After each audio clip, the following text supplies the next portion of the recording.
vamos tratar sobre litisconsórcio. O que é litisconsórcio? É uma palavra muito difícil para dizer a coisa mais fácil do mundo.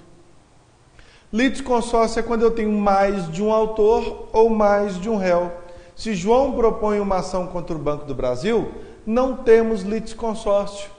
Mas se João propõe essa ação em conjunto com a Maria, temos litisconsórcio ativo. Se João propõe uma ação contra o Banco do Brasil e o Serasa, litisconsórcio passivo. Se João e Maria propõem uma ação contra o Banco do Brasil e o Serasa, litisconsórcio misto. Vai ser tanto ativo quanto passivo. Enfim, litisconsórcio é uma palavra horrorosa para dizer que no mesmo processo, ou houver ter mais de um autor, dois ou mais de autores, ou dois ou mais réus, ou então dois ou mais autores e dois ou mais réus. Muito bem. Mas um autor contra um réu não tem litisconsórcio. Muito bem. Bom, continuando aí. É importante frisar que pode a ação ser proposta em conjunto com outras pessoas, ou a ação pode ser proposta contra mais de uma pessoa, quando nós temos alguma coisa afim aí. Tem que ter alguma semelhança em relação ao fato ou direito. Ou o mesmo fato, ou o mesmo direito. Tem que ter alguma coisa afim entre essas pessoas para que a gente possa mover uma ação, então, com mais de um autor, ou então contra mais de um réu, ou então os dois. Muito bem. Bom, de cara nós temos aqui um dispositivo, que é o dispositivo de número 46, que vai dizer aí as várias hipóteses de litisconsórcio. Só que não dá para você ficar decorando isso tudo aí não.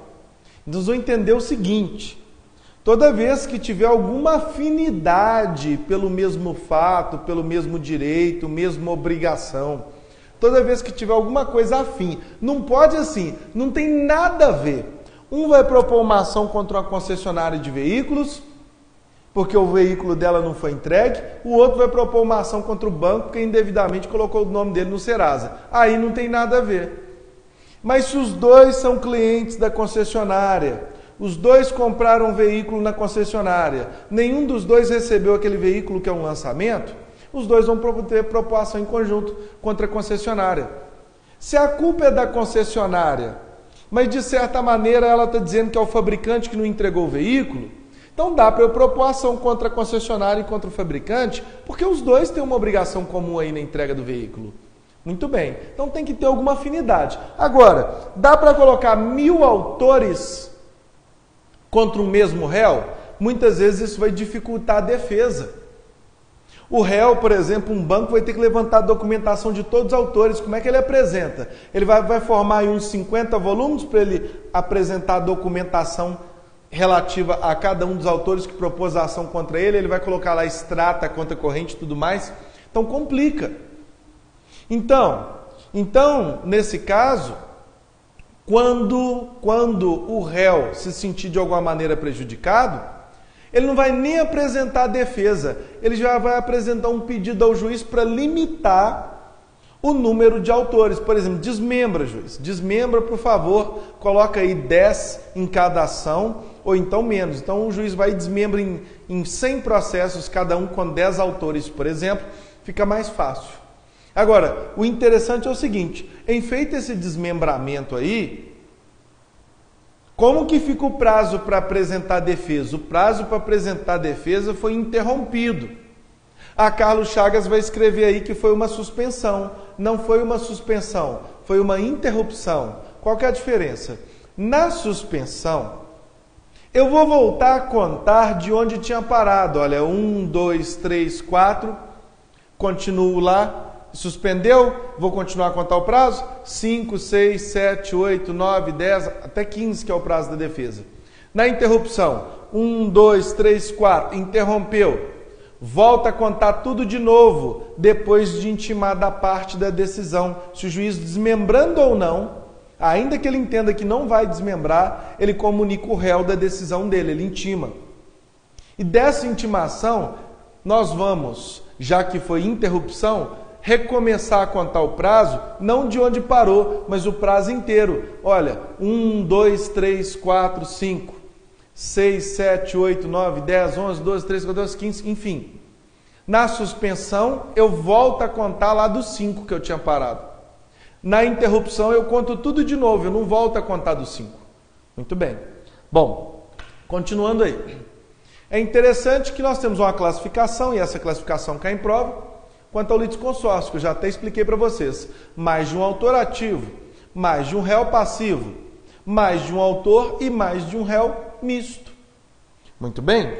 Bom, agora vejam só, isso aqui para a prova é muito importante, diferença do necessário para o facultativo. O necessário é quando a lei obriga a participação daquelas pessoas no mesmo processo, senão o processo não tem validade. O juiz, inclusive, vai fixar um prazo para o autor fazer a citação do réu. Não cumprido lá aquele prazo na lei ou fixado pelo juiz, o que vai acontecer? O juiz não vai julgar o processo, não. Vai extinguir o processo sem resolução do mérito. Então, o necessário é quando é obrigatório a participação daquelas pessoas no mesmo processo. Quer ver uma hipótese? E o facultativo? O facultativo é quando é uma faculdade. Por exemplo, 10 pessoas tiveram o mesmo problema com o banco. Podem as 10 proporem uma ação em conjunto? Pode. Pode cada um propor sua ação? Pode. Então, esse litisconsórcio é facultativo. Mas eu vou colocar agora aí uma hipótese para vocês, que é a seguinte, olha que interessante. O artigo 10, parágrafo 1º, tá? O artigo 10, parágrafo 1º, o 10 do Código de Processo Civil, que inclusive cai para você, o artigo 10, vai nos dizer: ambos os cônjuges serão necessariamente citados para as ações que versem sobre direitos reais e imobiliários.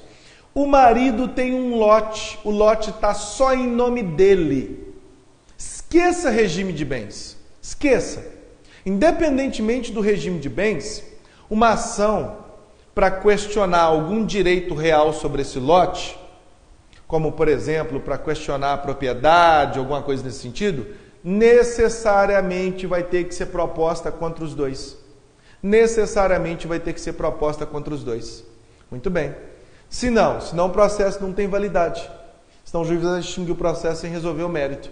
Muito bem. Então aí está um exemplo de litisconsórcio necessário. A lei está obrigando que participe o autor e o réu. Beleza.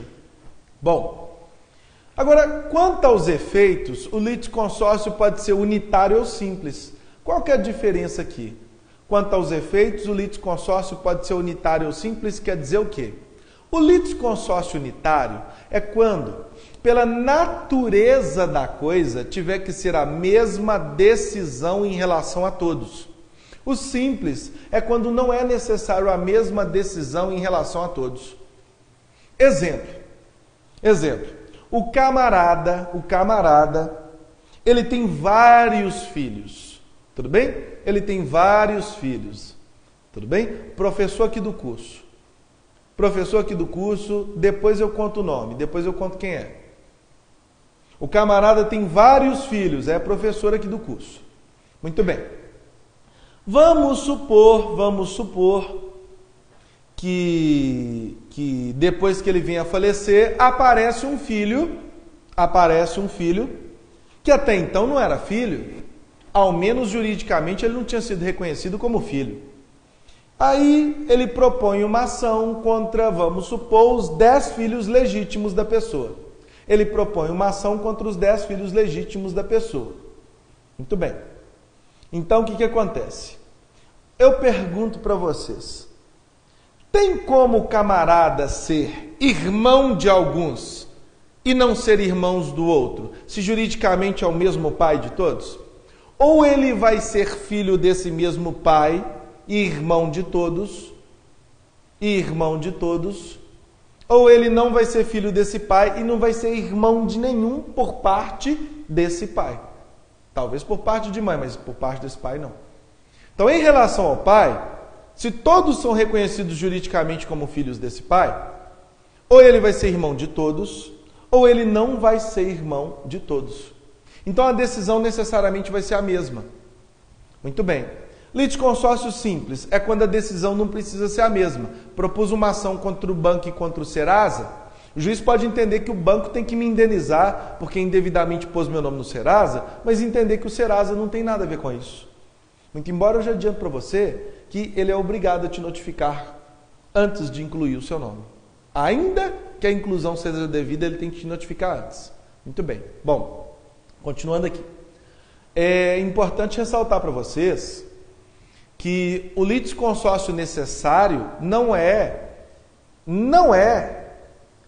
vai ficar até redundante o que eu vou falar. O litisconsórcio necessário não é necessariamente unitário.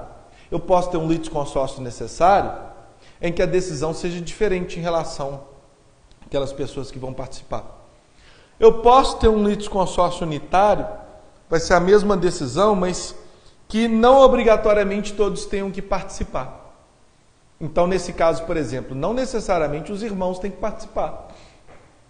Não necessariamente os irmãos, todos têm que participar. O pai está vivo, os irmãos têm que participar? Não necessariamente. Mas a sentença vai ser a mesma para todos? Vai. Muito bem. Então, atenção, o unitário é uma coisa, é o contrário do simples. Unitário, mesma decisão para todos. Simples, a decisão pode ser diferente, pode ser a mesma ou diferente, não tem obrigatoriedade. Pela natureza, não precisa ser a mesma decisão. Agora, outra coisa é o necessário. Então, eu quero que vocês entendam que pode um litisconsórcio facultativo unitário, como pode um litisconsórcio necessário unitário, como pode um litisconsórcio simples aqui e necessário em relação ao número dos em relação aos litisconsortes. Então, não vinculem unitário e necessário.